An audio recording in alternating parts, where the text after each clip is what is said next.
It is a scam when you don't allow everyone to operate on fair terms. We are the Robin Hoods of sports betting. We take something back from the rich bookies and enable our customers to beat them instead. Hey guys, Alex here and welcome to episode 24 of the Trademate Sports Podcast. Today I am joined by Pete of Smart Betting Club, which is an independent reviewer of Tipster services. Pete, mate, how are you and how are you holding up during these times? Yeah, fine as can be. Everyone at the moment's been tested. Tested not in terms of COVID testing, but tested in terms of their life and their work and looking after kids and what have you. Just trying to tick on as best we can. Not so much to bet on at the moment, but there's plenty of other things that we can spend on. I've been able to kind of get stuck into. So yeah, doing safe, doing fine, and looking forward to the chat. Yeah, good man. We won't talk too much about COVID.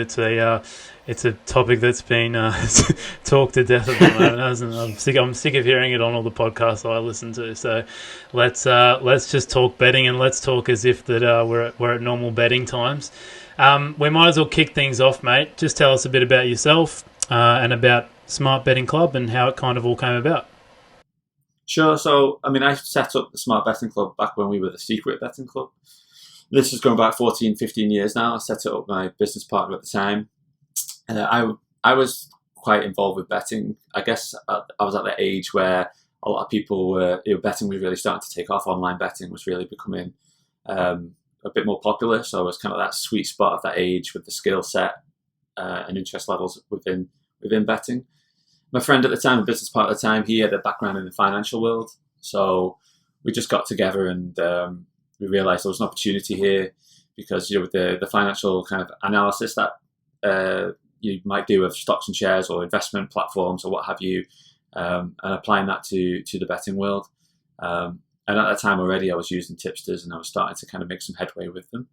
So just all that, the nucleus of the idea helped form what became Smart Betting Club now, and providing like independent analysis because the review services that are out there, and to an extension, there still are some like that at the moment, are not always promoting or reviewing in the right way. Maybe they're promoting products that makes them the most cash for doing so, or they're kind of not going into the kind of right amount of detail for that analysis. So what they pump out isn't actually particularly helpful. I've been doing this a long time. So I've seen a lot of comes and goings and the changes in the betting world, the bookmaking world during that time. And if anything, I feel like it's got, there are challenges as there always are, whether it be bookmaker limitations, but it's a really good time still to get involved with betting in terms of, the tipster side of things at the moment as well.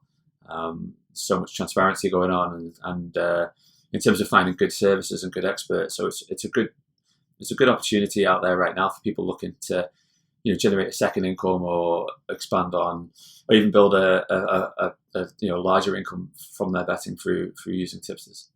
Yeah, no, that's great, mate. Did you say you yourself had a background in the financial markets, or was that your partner? Did you say? Yeah, my partner. So he came from the point of view where he's seen I don't know what they do in the financial world in terms of that the detail you go to, but the candlesticks or the charting that they would do and how they'd run detailed analysis. And that was kind of missing from the betting world, where you'd kind of just look at a couple of months' results and go, oh, there's a good tipster, or there's a good service, rather than just going into that really low level detail, actually taking it much further and kind of getting really stuck into a more advanced analysis. So that's was his background that we were able to bring in. Yeah, it's interesting the similarities between the stock market or the trading world and sports betting. I've read a few articles about it, and our own Marius wrote a good article about it on the Trademate blog.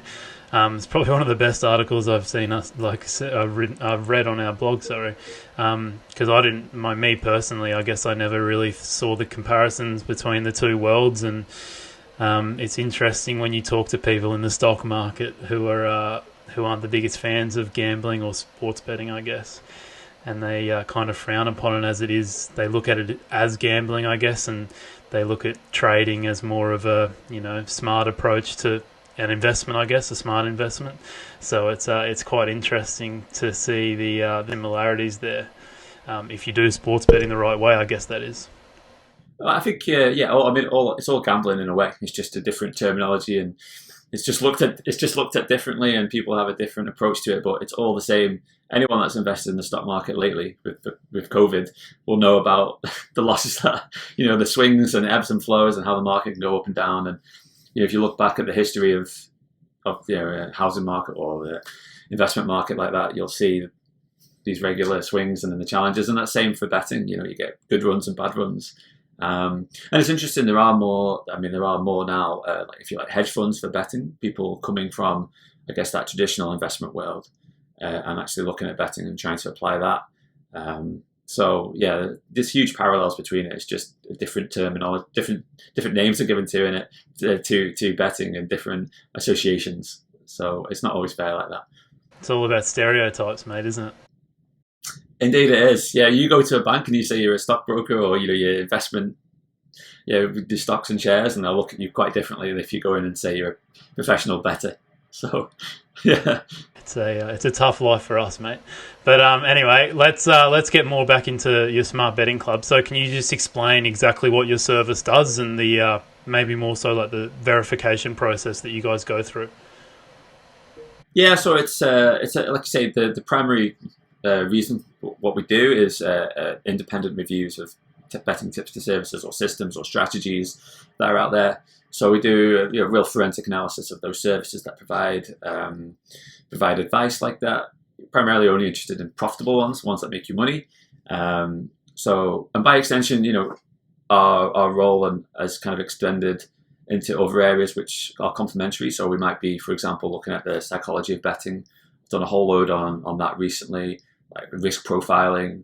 They might get into what I call the fundamentals of betting success, like betting banks and staking plans and how to handle losing runs, these kind of things. And we're also looking at, we might be bookmakers, who are good, who are bad. So there are many other subjects that kind of flow off from it, but our main role is in the tipster analysis. And to get into the second part of your question, the verification process, it's a long-winded process. It can take some time. There's a lot of detail. We do a lot of digging into a service to kind of understand it properly. And obviously, we need to get first-hand experience of what a service is offering.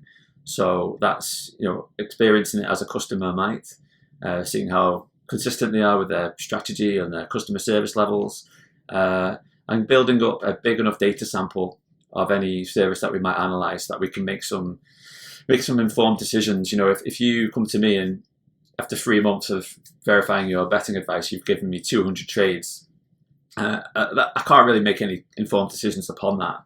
But then after a year or a year and a half, I might have a couple of thousand, and I've experienced your service for that period of time. Then I can start to really form some clear judgments on what you're doing. So the verification process is long, generally, based on that reason, to get a good sample of data and also get a really good first-hand experience of what's on offer.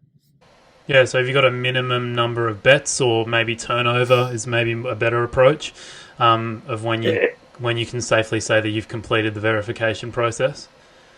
I don't think you ever complete it, I think, because I'd love to say that, yeah, we've done it, this guy's the best, just leave it, walk away. It really depends. It's on a case-by-case basis. So, if you're backing odds on, if you're backing at evens, for example, let's say evens at 2.0, then you're probably going to need once you get to 500 to 1,000 sample size, you've really got a really good base to work with there. You can draw some firm conclusions. But then say you're backing at 10 to 1 and you've got 500 bets, there's still a really high element that luck has played a real key part in you developing a profit. So we're looking to that, looking to get enough data sample based on your profile. So I'll give you an example. We recently reviewed a racing tipster that had like an 80% return on investment. Ridiculous kind of performance, and you might think, oh, that's fantastic, I'll get stuck into that. But when you break it down, he does single bets, but then he also puts them into doubles and trebles. And he just so happened to hit a couple of big payouts, like doubles and trebles, like 200 to 300 to 1. And that skewed his performance. How likely are you to replicate that? Yeah, you might get them every couple of years, but you can't really base a strategy on getting lucky with a huge payout like that. So for him, we probably would need tens of thousands of data before we could go, yes, he knows what he's doing. He's not just got lucky. So it really does depend on the type of service we're looking at. Yeah, it's quite interesting. The topic of variance is something that's never really talked about unless you've spent a lot of time in sports betting. And the fact that you could probably have two tipsters looking to be verified. One could have lost his maybe first 50 bets or so. The other one won his first 50 bets. But the better tipster might actually be the one that lost the first 50 bets. You just never know until the variance plays out and you've had a big sample of bets. You know what I mean? Absolutely, yeah. And then is it survivorship bias where you're only focused on those that actually survive, and so and you only people are only, they're not going to take any interest in the guy that loses 50 bets and then he gives up and walks away because no one's looking at his website. So yeah, it really is key to get good data sample before you make any judgments. All right, cool, mate. And then before we get a bit deeper into how your system actually works, can you just take us through the packages, like the subscription packages that you get? So do you always? So let's just say you want to find out which tipsters are verified. Do you also get their tips on top of that? So no, we don't. As an independent service like that, we don't provide the tips to that service. You have to go off and join them separately. What we're able to do is, because we are independent, we don't use affiliate links in our tipster reviews, which kind of sets us out from most other, if not all, review sites. And therefore we can then pass on that affiliate saving to our members. So I don't know, a site might offer me 30% for anyone that I send their way. And I say, well, I can't use your 30% affiliate link, but how about you give me, if not all of that 30%, but a proportion of that to Smart Betting Club members. So very often we're able to give you a decent discount just by being a member, probably and often far more than what it costs to join us in the first place. So that's the logic there. Yeah, so if I signed up for Smart Betting Club right now, what would I be getting in terms of an overall subscription package? Yeah, so it covers quite a lot in terms of we produce a lot of our content in PDF form, so magazines we call them, and often you'll get 3 to 4 tipster reviews in each magazine. We publish them every other month, and then we also published, again, approximately every other month, what we call a tipster profit report, which is where we review a tipster, that's fine, but then we also continually monitor their performance and showcase what they've performed over time. And we put them in comparative league tables and give them ratings, and that's in our tipster profit reports. So depending on which month it is, you'll get one of those versions generally. And on top of that, we've got a lot of the betting psychology and the fundamentals of betting, as I call it, to help give you the platform for success. There's a lot of articles and interviews that we do with people and expertise to help guide you, because I feel like getting hold of a good tipster and finding one is the easy part. Once you remember my service or you follow a good tipster, but it's then how you deal with the challenges of following it, whether that be the psychology, like we talked about, variance, or bookmaker limitations. Those kind of topics are key, and we go into all of that with a membership. Okay, cool, mate. So you talked about doing 3 or 4 reviews or verifications of tipsters every other month.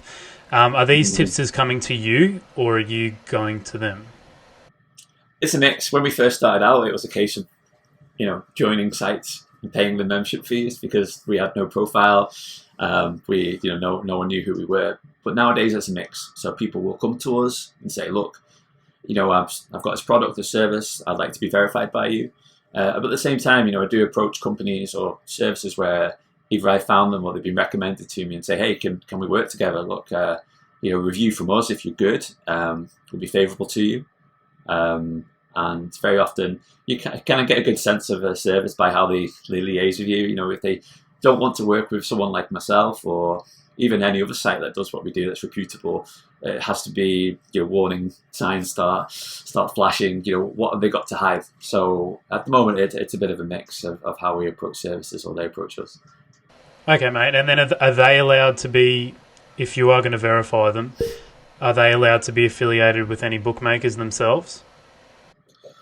Generally, we don't find that, because most bookmaker affiliation is loss revenue based from the soft bookies. So I would say that's a warning sign again. Like if you find a tipster, especially on social media, and he's saying, to get my free bet, click on this Bet365 link, you have to question why, because they're only really going to pay him out a proportion of losses that customer makes. So generally we don't get too much of that. With the exchanges and brokers, it's different because they pay out based on turnover for their affiliation. So they don't care if you win or lose, it's the amount of money you place in there. But yeah, we don't get too many. I can't think of any actually that are sticking up affiliate links with bookmakers, because if they did and that was a key fundamental of their service, I'd have to question why. Yeah, because I mean, a lot of people don't realise out there that obviously you have the cases where tipsters are falsifying results, but also one of the other big things is that they don't even really care about the tips they're providing you. The main thing that they're trying to get in terms of their revenue is affiliate links to bookmakers and getting people to sign up there. All right, let's delve deep into kind of some of the stats that you're looking at and what you're looking at in terms of tracking the results of tipsters. I mean, obviously we talk a lot about value, and for us at Trademate, we measure value on beating Pinnacle's closing line.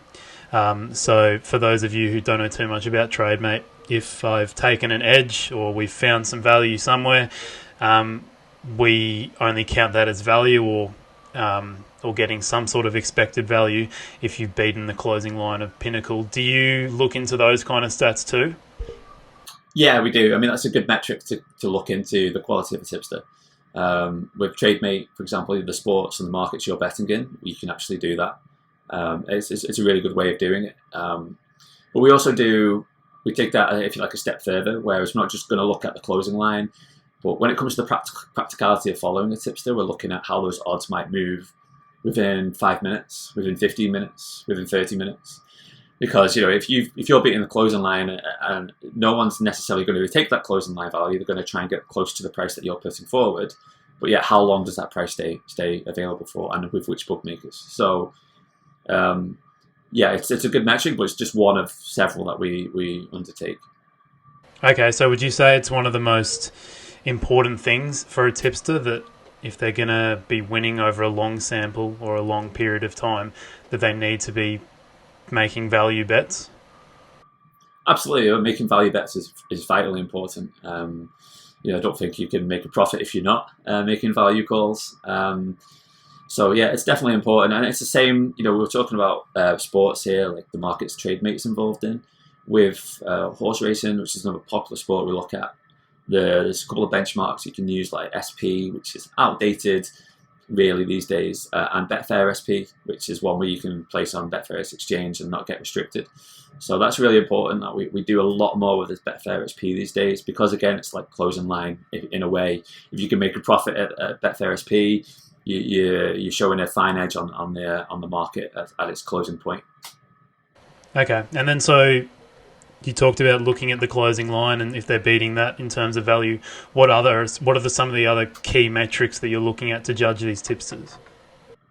Well, we're looking into, I guess the main one is to see what their edge actually is and if it's sustainable. If we find, for example, where I referenced that tipster making 80% return on investment, it was based on a couple of lucky wins, really.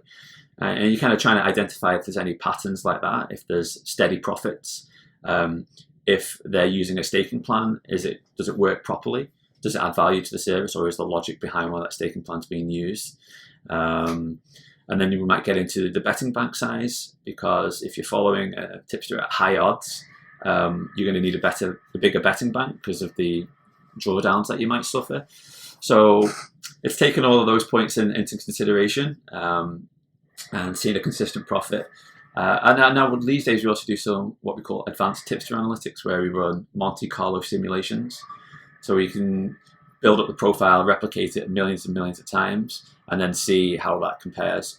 And they've been exceptionally useful, whether it's looking at risk or capital risk or drawdowns, and also p-values. I'm not sure if you've come across p-values, but it's effectively ascertaining if their record is based on luck or skill. And that's a really important figure. So there's lots there, and you can just, if you want to, you can skim over the service and take the headline stuff and just see what the summary says, or you can really delve into some of this advanced analytics to get to the nitty gritty. Yeah, very cool. And so in terms, say if I was verified today as a tipster, how often would you, like how much of your time do you then spend monitoring that account? Is it as simple as I'm just going to leave it alone, and then if some of my key metrics start to go into the red or those kind of things, that then I'll have another look at it? Yeah, so through the Tipster profit reports, we do that all the time. So we're constantly tracking and proofing and building up our spreadsheets of those services, especially those we recommend, and we've got a keen eye on. We're tracking their performance, not just performance, but obviously customer service. Are they sending emails at different times? Have they changed their approach? Are they staking wildly? Are they chasing losses? So we're always looking to see if there's any change in the platform of the service, our service, how it is run. So yeah, it's we have to constantly monitor because sometimes you see certain tipsters lose their edge over time. The market becomes more efficient, or maybe they're tipping on free sports and one of them starts to just go off for that reason. So yeah, it's important to continually monitor, and we do that through those profit reports. Okay, cool, mate. And then have you had any cases, where like you've verified an account and then I don't know, months, years time, you've decided that you're no longer going to give this account a tick of approval? And if that has happened, can you give us an example of what actually happened? So generally, with to get what we call as a Hall of Fame standard, so there's probably about 20 at the moment that we recommend to people to go and follow if they fit into their budget and their circumstances. And generally, we never really see anything go crazy. Because if they've got the Hall of Fame, they've proven themselves for probably 4 or 5 years or however long, and they've been consistent. So generally, you just see sometimes the edge just goes in a market. I've seen it in football betting with some services. I think you need to be evolving in that market to stay ahead of it. You need to keep on top of where your edge actually is and where it lies, because I've seen some well-run football services who have done nothing differently, but whatever their underlying stats are for generating their selections just stopped working. So you've gone from making a 10% ROI to one. I think the service made about an average of 10% return investment for maybe 8 seasons on and off. And then the last 3 seasons have been loss-making, and you can see a gradual decline. So it just seems there's something that's changed in the market, and they haven't kept up. So that's generally what happens. Where I'm sure there are other services out there we don't monitor where like things are going crazy and they're making daft decisions, but generally we're not seeing that. We're just seeing an edge erode over time. And what's that conversation like, mate, when you find a tipster that you think, in your opinion, or your company's opinion, that they've lost their edge? What's that conversation like? It's never the most pleasant. I've had a few in the last 6 months, and you try and, I think over time you develop a relationship with the tipster, get to know them in a certain way. Like, you never sit across them and have a beer, not that we can now anyway, but you're never going to get that, you get that professional relationship. And I try and kind of talk to them and say, look, these are the reasons why. And generally most people are reasonable and understand, but not always. There have been a couple of occasions where emails have gone out saying why they disagreed with our evaluation, and but I think ultimately I can't be, when it comes down to it, I have to put my members first and make recommendations I feel are correct. So if unfortunately I have to upset a tipster, or they're gonna get pissed off and send an email around to complain about us, and that's just I can't really do much about that, unfortunately. But it's never a nice conversation. No, mate, I can imagine. All right, so in terms of them and their actual betting themselves, I assume you would think that a tipster would be taking his own tips or her own tips. Do you make that a requirement of any sort? I don't know how on earth you would track it, but do you make it a requirement that you have to prove a bet slip or something like that to me every week? I'd love to be able to do that, but as you say, it'd be impossible to do. You can fabricate bet slips so easily these days anyway. So even if someone sent one through and said, look, I placed this one, there are sites out there, I believe, where you can do that. So yeah, it's very difficult. And I guess the one thing is, one thing that I would be wary of is if certainly if they're using soft bookmakers, whether it'll flag, or even some of their sharp bookies, whether it would flag any bets they place before they send them out, and then the odds might change. So I guess that would be one concern for some sharp services where they move the odds and move the lines, that could take place. So no, maybe I'd love to be able to do that, but in practice, I don't think it would work. Yeah, I mean, it just seems a bit ridiculous that you can go out there and tip someone something and then not get on it yourself. It's it's almost like hypocritical in a way. Well, that goes back to the problems with the fact that if bookmakers incentivize affiliates by providing them a revenue share of losses, I don't know exactly how it all works because I don't get involved with that with bookmakers. There's no interest of that for me. I wouldn't do it ethically either, but I feel like that has to be something that industry looks at when they're talking about responsible gambling and this kind of stuff. You're literally just encouraging people to lose money, and then it does get sites that don't work properly on. They started to clamp down on it a little bit, but there's social media, especially tipsters or people putting up hacker challenges specifically just to make money off losses. So I'd like to see that change, certainly. Yeah, I agree. All right, I've got a question for you here, and it's particularly just to do with your business, and it's because I recently read an article that, I don't know if you've heard of him, his name's Joseph Pushtal.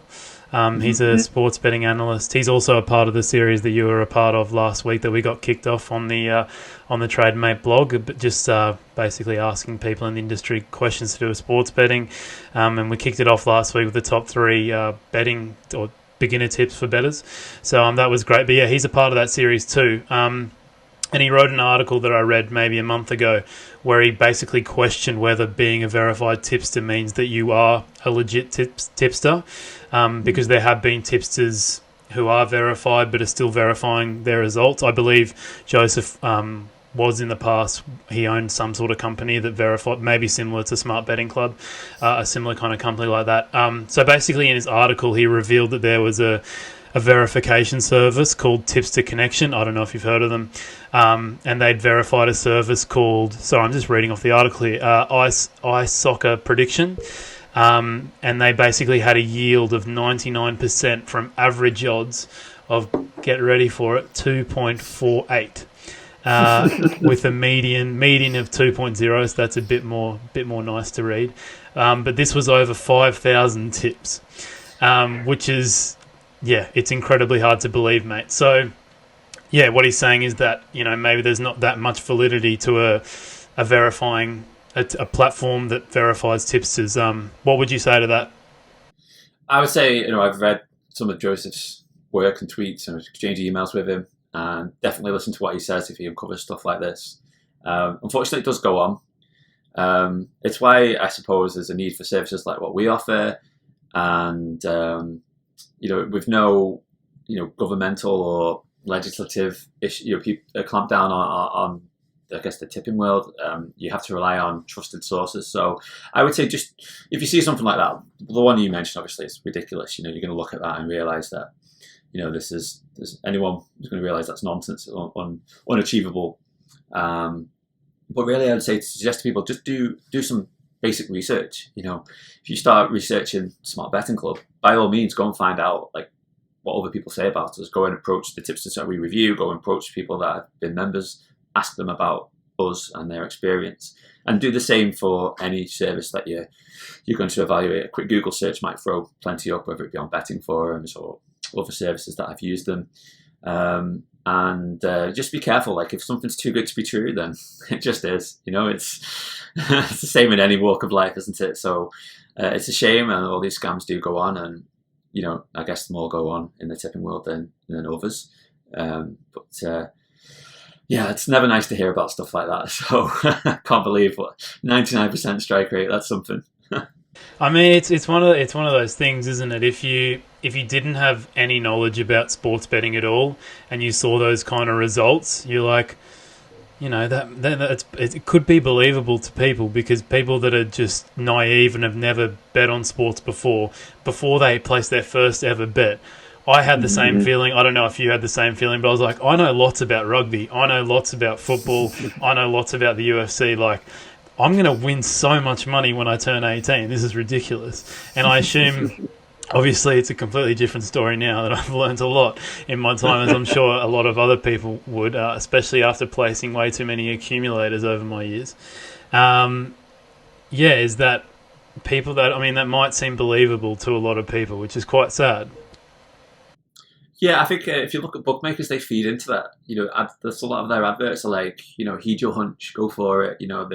The shrewd guy who's got the in-depth advice, knowledge on the German second division team because something or other's happening, and he's dating the girl who plays brother of one of the players, and you can make a profit by doing that. So it's unfortunate, and the industry does play into that, and that's that arrogance, isn't it? Thinking that I know more than the bookmaker, and until you actually start getting your hands dirty and hit a few losses, then you quickly realise why that's not true. Yeah, no, 100%, mate. And so these cases where tipster are falsifying their results, and even cases, like I said before, where they're making most of their money through affiliations with bookies, what is your general thought on tipsters in the industry, and how do these tipsters that are doing the wrong things, how do they affect your service? Well, they affect it because people join their products and then get a negative impression of what's taking place and what everyone else in the industry is like. So that's why getting more exposure and doing videos and podcasts like this are good, and to get more exposure into the betting world, to actually give people salient advice and say, look, it's just like, I don't know, estate agents, or lawyers. There's some good ones and some bad ones, and don't let, just do your research as well, and don't let, the few bad experiences cloud your judgment, because most people are good and there are some good products and services and good experts out there. It's just unfortunate there's no regulation, and I think when you find, or the regulation there is really weak, and unfortunately you find that in markets where there's such light touch regulation and oversight, that you're going to have people taking advantage of it. So if you get to the financial markets, you need to be, it used to be called the FSA in the United Kingdom. I can't remember what it's called now, they've changed the name, but you needed to have approval to do anything providing advice in the financial markets. But yeah, like we talked about at the top of this chat, there's so many similarities between betting and finance, but yeah, that world is strictly regulated and this one isn't. So yeah, so how do you think dodgy tipsters affect your business though? Because I can look at it in two ways and think, if you've got more and more dodgy tipsters coming out, and then you've got someone out there that's verifying the good tipsters, then it might be good for your business. But then if you've got more and more dodgy tipsters, then they're just going to not even bother using a service like yours, because they're just going to think, well, these guys are just bullshit artists, basically. Yeah, the dodgy guys. Yeah, and on social media, I think it's very pervasive across there. It's really easy to set up an account, put up a few bets, and close that account, set up a new one. It's a problem. It's been an ongoing problem, and when we first started out, we did a lot more on, like you say, the dodgy guys, the scams. But yeah, there were so many coming out, and so many problems and so many issues with these services that often were very similar. So in the end, we just did a bunch of advice on what to look out for and warning signs. And that, again, there were so many good ones, and they're the ones that people really want to can actually use. And there's actually consistent value to knowing about them, updating on them. So that's the focal point of the service. But it does sadden me that, especially on social media, there's so much nonsense out there and about this, and people pretending to be good when they're not. So yeah, it's a shame. And you mentioned before the red flag of being affiliated with bookmakers. Are there any other really just easy ways? So if I'm someone that's looking to use a tipster right now, is there a really easy way to notice that this guy is just bullshitting me? I would read their website and see if they've got results. Do they publish their results? One red flag I often see is that they publish just the winners. They don't tell you how many losers they had. They just go, here's our winners and here's the prices of our winners. It's incredible that they think that they think people will believe that they've just won every single bet, and they're going to get no one go on their website and think that, oh, well, this guy's never posted a loser, so he's never lost. Exactly, yeah. And it's just that. But obviously, you must get some customers, and obviously, sometimes they're very good sellers, they're very good copywriters, so they can convince their audience quite quickly. And I would say, have a look at the website, check on results. There should be full results transparency, and especially there should be some kind of verification of their performance. We're not the only site that does that. Like Joseph used to do it, but there are other ones out there that do verify and can be trusted. And then I would also recommend people just to email them, ask a bunch of questions. So if you can't find the information on their website, ask a bunch of difficult questions. Because often the answers that you get back, the depth of them and how well they answer them, and if they have actual real answers to them, are very indicative of the type of service and the quality, how they treat you as a customer. If they ignore your email, well, there's your answer. If they send you one-line replies and tell you to go away, or they're not interested in talking openly, then again, that should be warning signs. And you could always come to me and ask me questions and ask them. I love it when people email me hard questions about what we do. Like you're asking me, what do you do about affiliation and what do you do about? Because I can answer it and I know where we stand on that and why our stance works as it does. So definitely ask questions, check out results, and if it's too good to be true, then it probably is. That's the key thing to remember when it comes to tipster stuff. Yeah, definitely. So I've actually got a tipster lined up to come on the podcast next week, and one of the questions that I've asked him, or I've wanting to ask him, is if he's verified himself, and he's already told me that he's actually never heard of being verified by anyone independent or anything like that. What would you say about a tipster that's not verified?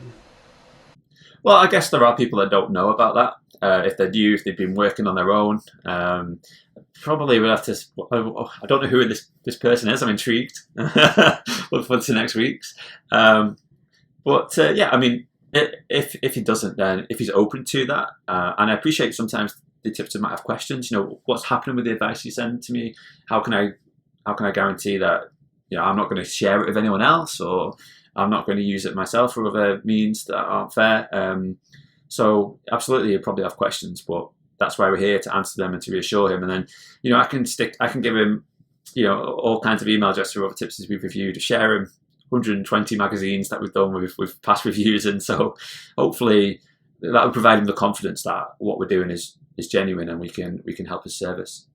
Yeah, no, I'm not trying to call him out or anything like that. He genuinely said to me he's never ever heard of something that could verify you, or independent verification of any sort. So yeah, I was just interested to see if that's like a common thing that you notice, that you can have profitable tipsters or successful tipsters that haven't been verified yet. Oh yeah, absolutely. I've come across them in the past. And it makes sense. Sometimes they're just in their own little not their own little bubble, but they're not kind of researched it or looked into it. They're too busy looking at their product, working on their own betting and the tipping. So that makes sense. Okay, mate, let's talk about the overall kind of results from all of your tipsters.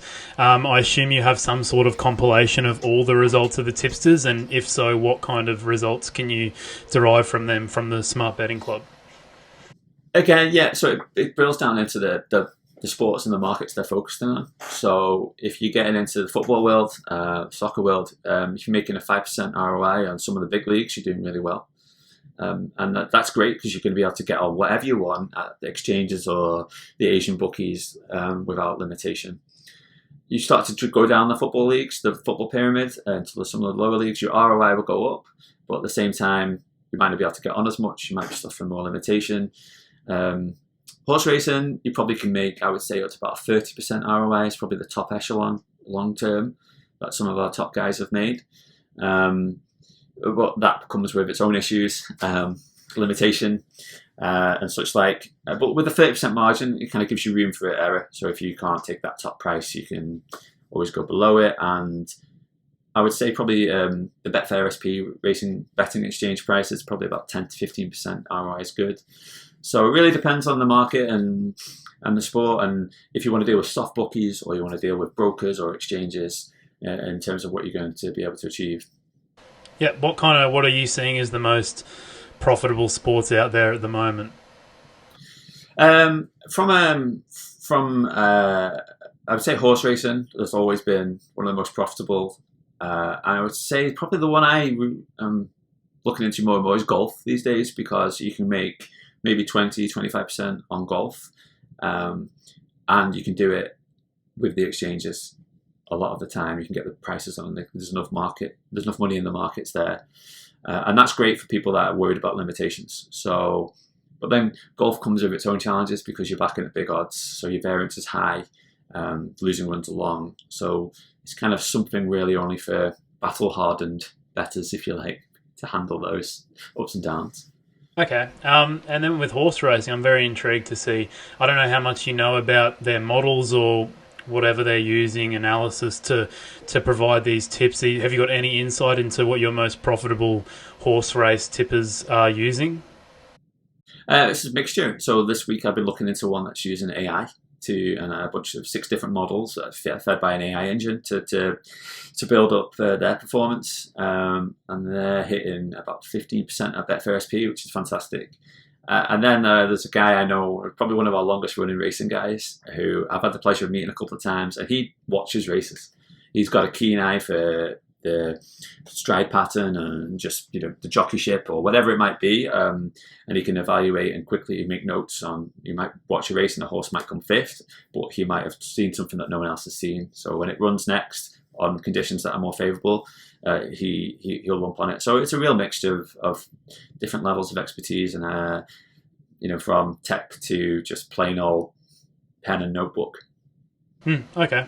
And what do you think, with your experience with tipsters, what do you think separates the good and the bad tipsters?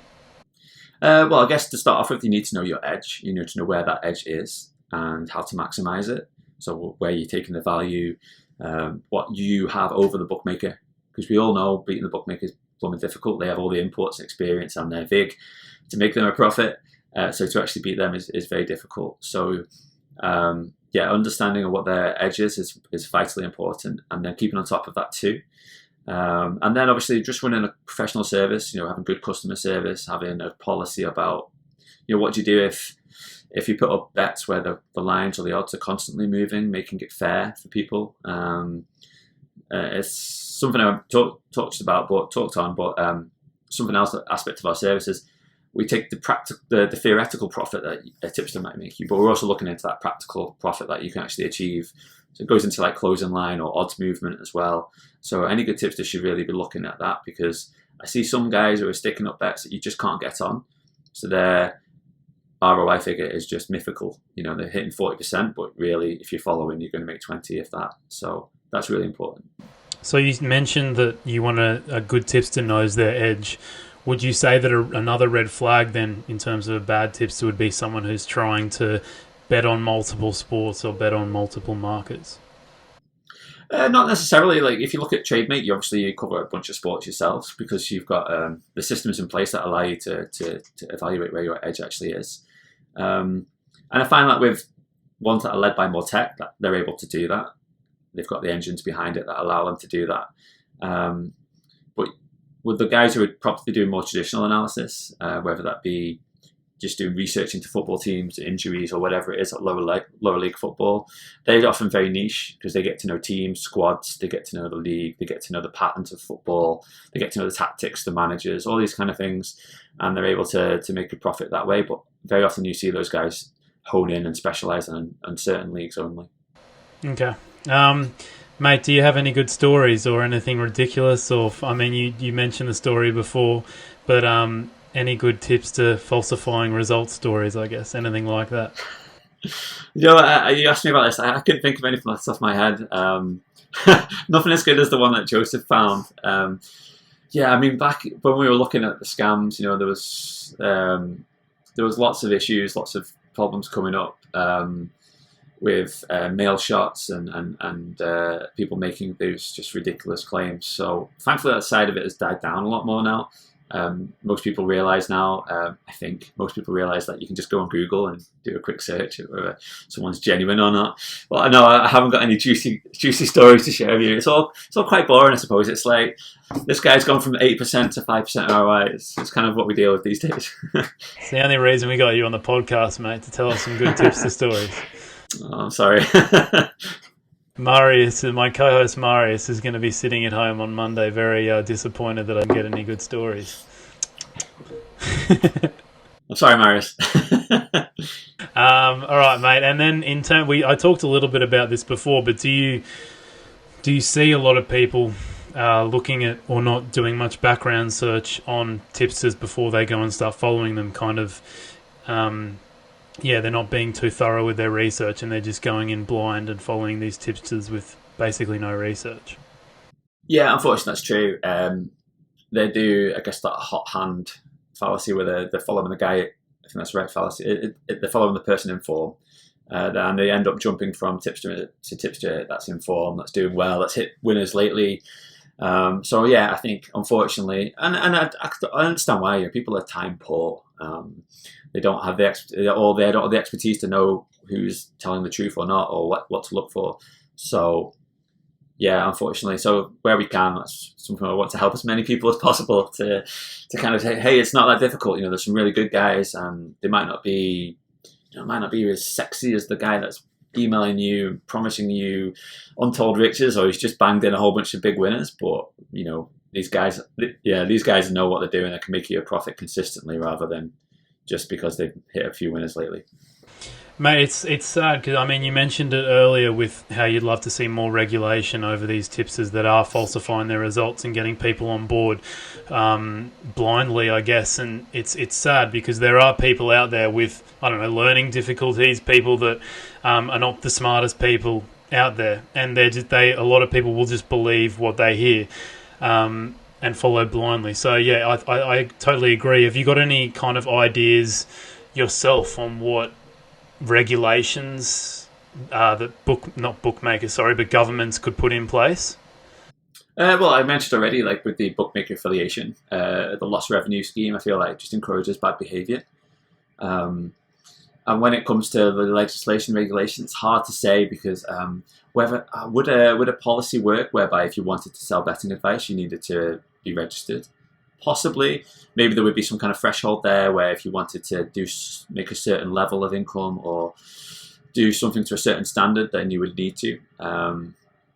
But I feel like if they got on top of the affiliation stuff, it would cut out a whole load of people straight away because there's no incentive to do that.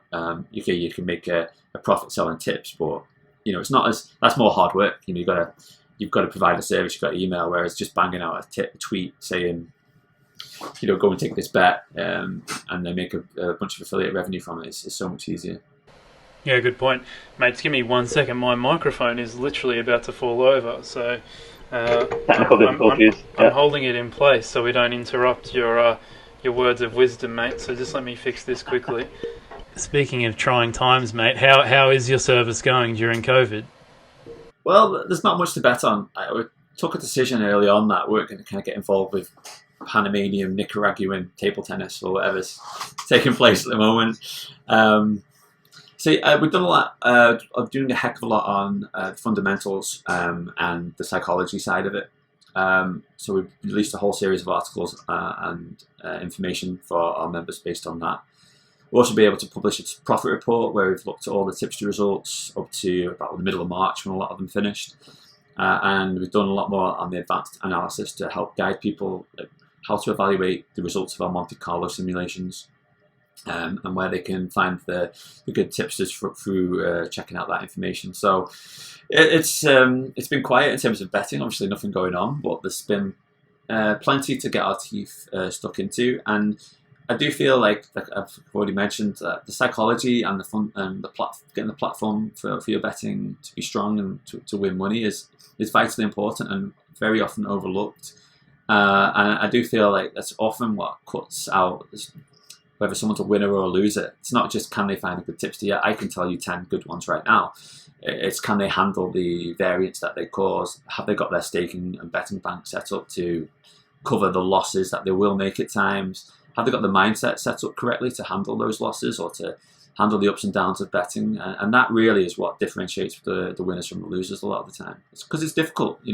It's not easy. It kind of challenges our brains to think in ways that we're not comfortable doing to become a winner at betting. So if you can get on top of that, that's the key element, I feel, to becoming a winner. Yeah, no, it's great. Can you give us some sort of insight into what psychological things you're noticing that bettors need to be successful? I think understanding your risk levels, your risk tolerance, your risk profile. I've done a bunch of work on that and some surveys with our members recently just to kind of work out how people sit on the scale of well, we all make risk decisions every day, whether it's like driving our car, what speed limit we take, or these days if we go to the supermarket wearing a mask or not. How often we leave our house to kind of be exposing ourselves to the virus. So and that really feeds into our betting. If you want to follow something that's making you a lot of money, generally that comes at a high risk. There's that high risk, high rewards kind of mantra that feeds across all investment platforms. So it's understanding where you sit on that and what kind of level of risk you wish to take.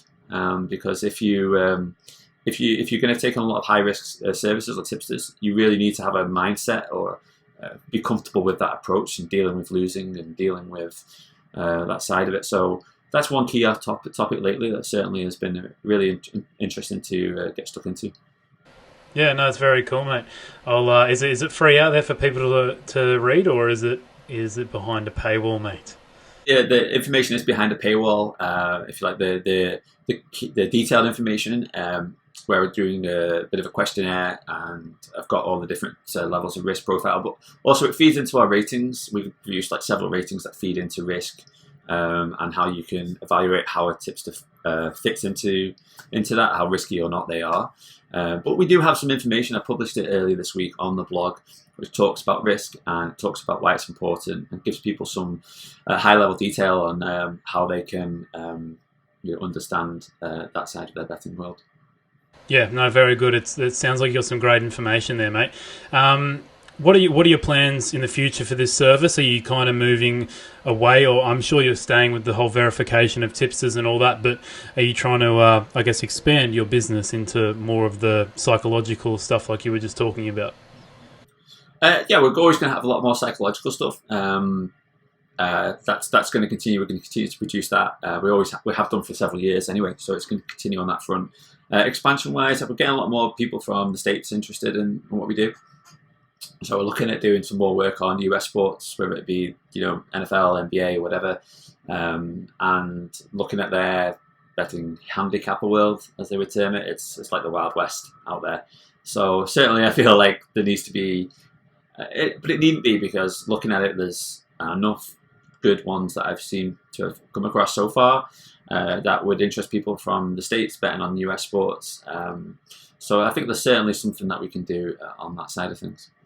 Yep. All right. Very cool, mate. And just to finish up, mate, where can people find you or Smart Betting Club itself?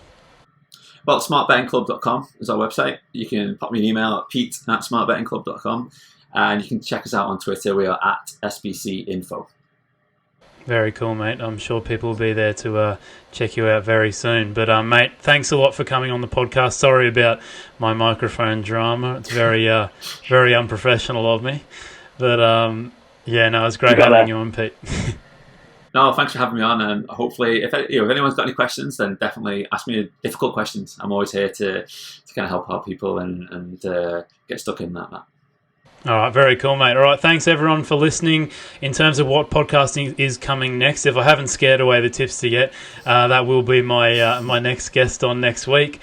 But other than that, thanks for listening. Please make sure you subscribe to our podcast, whether that be on Spotify, Apple, SoundCloud, wherever you listen to your podcast, and follow us on Twitter, YouTube, as always. 100%. If I was interested in Trademate Sports in the slightest, I'd be heading over to our YouTube channel. Lots of cool stuff coming out at the moment, so hit subscribe over there. And yeah, you can find us anywhere basically by searching Trademate Sports or our match betting platform, which is Odds Hero. But thanks again, Pete, and we'll speak to you soon. Cheers, Alex.